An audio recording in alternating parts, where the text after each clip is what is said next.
2025 IPL शुरू होने से पहले ही बीसीसीआई ने 11,000 करोड़ रुपए कमा लिए थे, लेकिन तब भी आईपीएल जीतने वाली टीम को सिर्फ 20 करोड़ रुपए ही मिलेंगे। अगर विनिंग प्राइस ही 20 करोड़ रुपए है तो 27 करोड़ में ऋषभ पंत को खरीद कर Lucknow super giants loss book क्यों करेगी? अगर प्राइज मनी से पैसा नहीं बनता तो टीम ओनर्स पैसा कमाते कैसे हैं? और ये 11,000 करोड़ रुपए दिए किसने? आइए समझते हैं आईपीएल का बिजनेस मॉडल।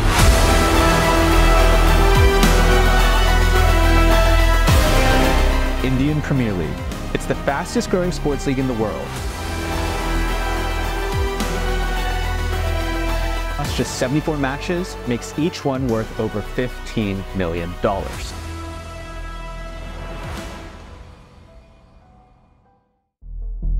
आईपीएल को कंडक्ट करवाने की पूरी रिस्पॉन्सिबिलिटी बीसीसीआई की होती है। बीसीसीआई के साथ 3 और स्टेक होल्डर्स होते हैं जो आईपीएल की इकोनॉमी को रन करते हैं। पहले हैं फ्रेंचाइज ओनर, ये वो होते हैं जो टीम को ओन करते हैं, जैसे कोलकाता नाइट राइडर्स को शाहरुख खान ओन करते हैं।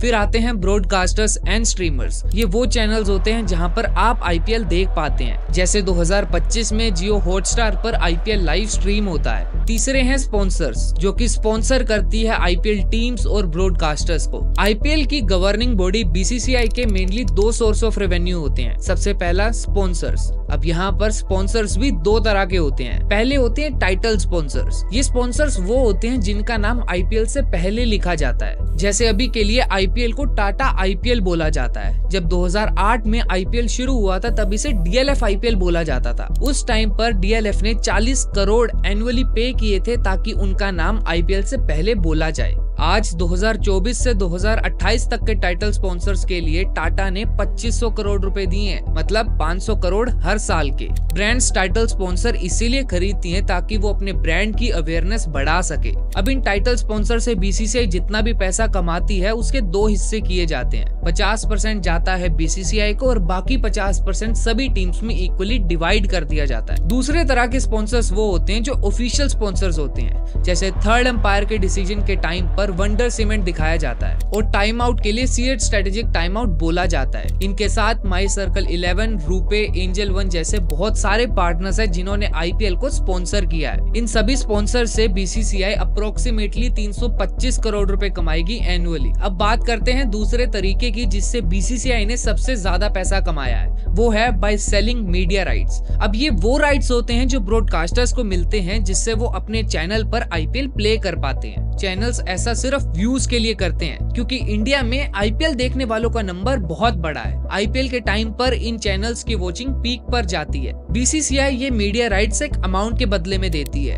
2023 से 2027 की साइकिल के लिए ये मीडिया राइट्स 48,390 करोड़ के बदले में बेचे गए हैं, जिसमें पैकेज ए डिज्नी स्टार को 23,575 करोड़ के टीवी राइट्स के लिए बेचा गया। पैकेज बी वायाकॉम 18 को 20,500 करोड़ के डिजिटल राइट्स के लिए बेचा गया। पैकेज सी वायाकॉम 18 को 2,991 करोड़ के नॉन एक्सक्लूसिव डिजिटल राइट्स के लिए बेचा गया, जो कि की मैचेस के लिए होता है जिसमें प्लेऑफ्स, फाइनल्स जैसे मैचेस आते हैं। पैकेज डी अगेन वायाकॉम 18 को 1,324 करोड़ के overseas TVs and digital rights के लिए बेचा गया ताकि इंडिया के बाहर भी मैचेस दिखाए जा सके। अब यहाँ पर भी सेम आधा पैसा बीसीसीआई अपने पास रखती है और आधा पैसा फ्रेंचाइजीज में बांट देती है। अब इधर एक सवाल उठता है कि बीसीसीआई को ब्रॉडकास्टर्स ने इतने सारे पैसे दिए, ऑलमोस्ट 50,000 करोड़ रुपए, तो ये ब्रॉडकास्टर्स पैसा वापस कैसे कमाएंगे? ये प्लेटफॉर्म्स पैसा कमाते हैं आपको एड दिखा के।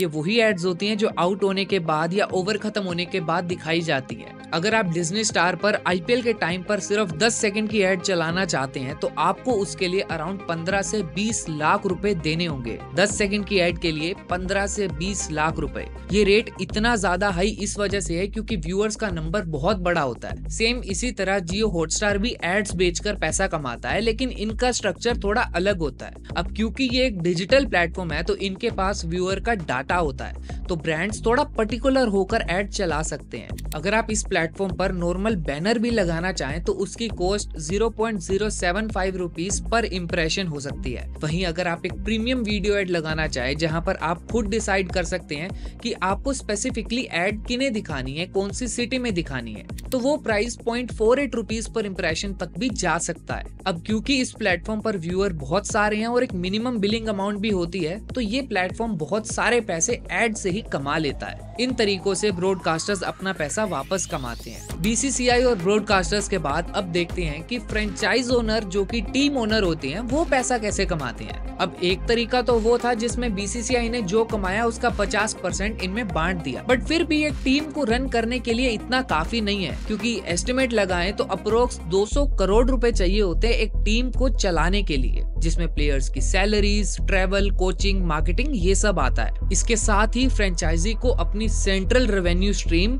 और लोकल स्पॉन्सरशिप की अर्निंग का 20% भी बीसीसीआई को पे करना होता है। अब एक्सपेंसेस तो आसमान छू रहे हैं, तो फिर एक टीम ओनर पैसा कैसे कमाता है? सबसे पहला तरीका जिससे एक टीम पैसा कमाती है वो है टीम स्पॉन्सरशिप। ये वो स्पॉन्सर्स होते हैं जो आपको टीम के आउटफिट पर दिखते हैं। एक आउटफिट पर टोटल 10 स्पॉन्सर प्लेसमेंट होती है, जहां पर ब्रांड अपने लोगोस को प्लेस कर सकती है। इनमें सबसे महंगा होता है जो जर्सी के फ्रंट में होता है। इसके अलावा back of the Jersey, sleeves, cap, pants और डिजिटल स्पॉन्सर्स होते हैं। अब डिजिटल स्पॉन्सर्स वहां दिखते हैं जहां पर फ्रेंचाइजी की एंड से डिजिटल कंटेंट अपलोड होता है। अब मुंबई इंडियंस के 16 मिलियन फॉलोअर्स है, तो थोड़ा बहुत रेवेन्यू वहां से भी जनरेट हो जाता है। इसके बाद टीम एक छोटा अमाउंट टिकट सेलिंग से भी कमाती है। जब भी कोई टीम अपने होम ग्राउंड पर कोई मैच खेलती है तो उस मैच के टिकट सेल का 80% अमाउंट उस टीम को जाता है। इन सब के अलावा टीम अपने मर्चेंडाइजेस और लाइसेंसिंग भी सेल करती है। मर्चेंडाइज में जर्सीज, की chain, mugs, caps, mobile cover, बहुत सारी चीजें आती हैं। और लाइसेंसिंग में अगर कोई गेम बनाई जा रही है जिसमें टीम का नाम यूज हो रहा है तो उसके लिए लाइसेंस फी दी जाती है। और इन सबसे जितना भी पैसा आता है उसमें बीसीसीआई का कोई हिस्सा नहीं होता, सारा पैसा आईपीएल टीम का ही होता है। और इन सब के बाद लास्ट में आता है प्राइज मनी, जो कि 20 करोड़ रुपए होता है। और अगर कोई टीम फाइनल हारती है तो उसे 13 करोड़ रुपए मिलते हैं। इसमें आधा पैसा ओनर का होता है और आधा पैसा टीम प्लेयर्स में बांट दिया जाता है। लेकिन अब यहाँ पर भी एक सवाल आता है कि अगर जीतने वाली टीम को सिर्फ 20 करोड़ रुपए ही मिलेंगे तो कोई टीम क्यों जीतना चाहेगी? अगर हम फ्रेंचाइज ओनर के पर्सपेक्टिव से देखें तो सिंपल आंसर होगा फ्रेंचाइज की ब्रांड वैल्यू। अगर टीम जीत जाती है तो ज्यादा फैन फॉलोइंग होगी, पुराने फैंस और भी ज्यादा लॉयल हो जाएंगे, ज्यादा टिकट सेल कर पाएंगे और टीम की ब्रांड वैल्यू बहुत हाई हो जाएगी। और टीम की ब्रांड वैल्यू हाई होने से उनके पास स्पॉन्सर्स जो हैं वो ज्यादा आएंगे, उनके स्पॉन्सर्स का रेट बढ़ जाएगा, जिससे एक टीम ज्यादा पैसा कमा पाएगी। लेकिन ब्रांड वैल्यू सिर्फ जीतने से नहीं बनती, क्योंकि आपके मन में भी आ रहा होगा कि आरसीबी तो आज तक नहीं जीती, लेकिन उनकी ब्रांड वैल्यू बाकी कई टीम से बहुत ज्यादा है। ब्रांड वैल्यू को बढ़ाने के लिए कई सारे फैक्टर्स होते हैं। उस टीम में कौन सा प्लेयर खेल रहा है, जैसे आरसीबी का फेस है विराट कोहली, जो कि खुद में एक ब्रांड है, तो उनके होने से टीम की ब्रांड वैल्यू बढ़ जाती है। कुछ केसेस में फ्रेंचाइज ओनर ही बहुत फेमस होते हैं, जिससे टीम की ब्रांड वैल्यू बढ़ जाती है। जैसे शाहरुख खान कोलकाता नाइट राइडर्स की ब्रांड वैल्यू बढ़ाते हैं। तो ये था आईपीएल का बिजनेस मॉडल। अब एक सवाल मैं आपके लिए छोड़ता हूँ कि इतना पैसा कमाने के बाद बीसीसीआई बचे हुए पैसे का क्या करती है? Comment down below.